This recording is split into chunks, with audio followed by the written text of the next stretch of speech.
सुपौल भारत के पड़ोसी देश नेपाल से बॉर्डर शेयर करने वाला एक जिला जो कि बिहार का एक बेहद प्रसिद्ध जिला है।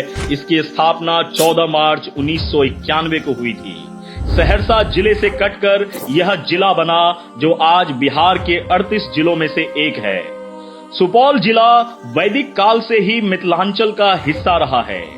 महाभारत में इस क्षेत्र को मत्स्य क्षेत्र के रूप में संदर्भित किया गया है। दुनिया की दो सबसे पुरानी लोकतंत्र अर्थात अंगूटारन और अपाड निगम बौद्ध युग में इसी जगह अपने अस्तित्व में आई थी। प्रसिद्ध ऐतिहासिक और धार्मिक स्थान से सजा यह शहर आज देश के उन 250 सबसे पिछड़े जिलों में शामिल है जिसे पिछड़ा क्षेत्र अनुदान निधि कार्यक्रम के तहत धन प्राप्त हो रहा है। सुपौल मिथिला क्षेत्र का हिस्सा है।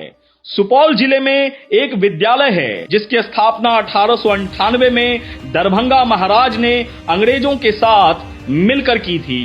दरभंगा महाराज ने इस विद्यालय के लिए जमीन का अनुदान किया था। उस समय आईसीएस ऑफिसर एच.सी. विलियम्स जो आज के समकालीन आईएएस ऑफिसर होते हैं, उन्हीं के नाम पर विलियम्स हाई स्कूल का नाम रखा गया। देश को अंग्रेजों की गुलामी से मुक्त कराने में सुपौल के लालों ने भी बढ़ चढ़कर हिस्सा लिया। महज 16 वर्ष की उम्र में जगतपुर गांव के कुशेश्वर मलिक आजादी के दीवाने हो गए थे।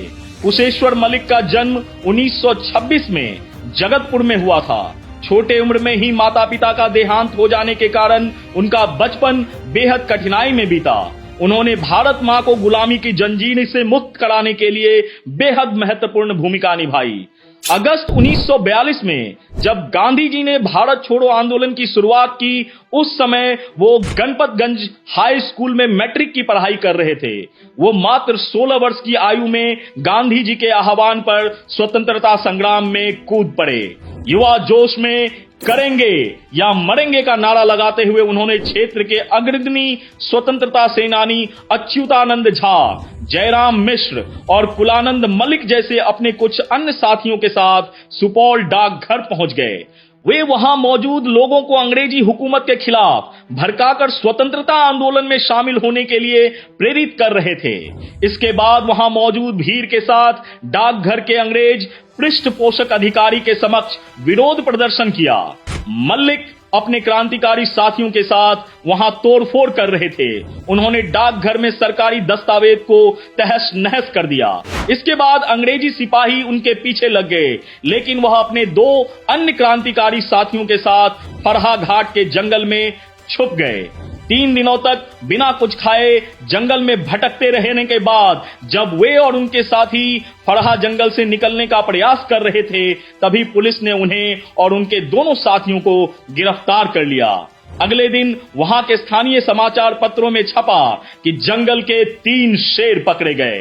गिरफ्तारी के बाद कुशेश्वर मलिक को बक्सर ले जाया गया। उनके ऊपर देशद्रोह का और राष्ट्रीय संपत्ति को नुकसान पहुंचाने का आरोप लगाकर भागलपुर सेंट्रल जेल भेज दिया गया।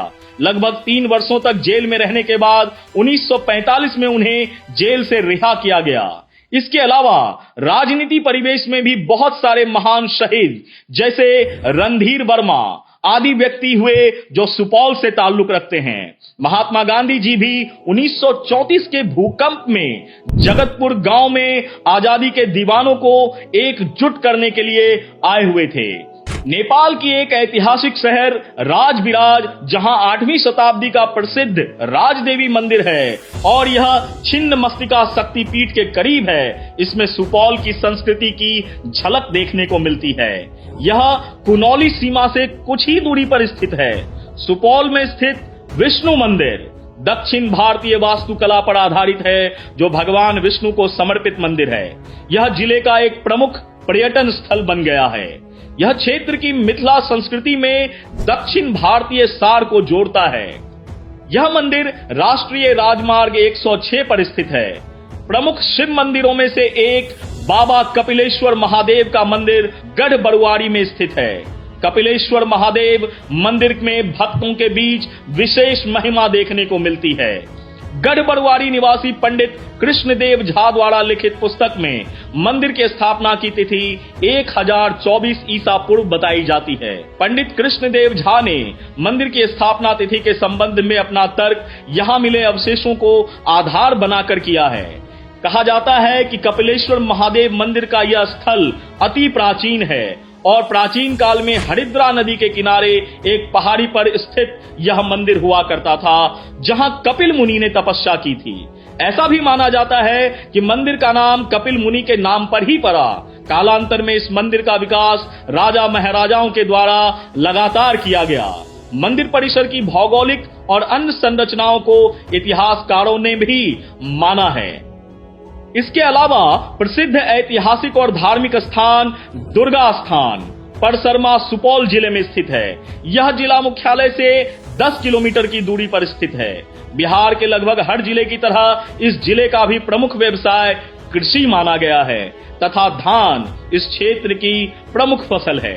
पूरे बिहार राज्य का शोक मानी जाने वाली नदी कोसी जिले से होकर बहती है और तिलयुगा, छैमरा, काली, तिलावे, भेंगा, मिर्चैया, सुरसर इसकी सहायक नदियां हैं। जिले की मिट्टी का प्रकार कहीं अम्लीय है तो कहीं क्षारीय।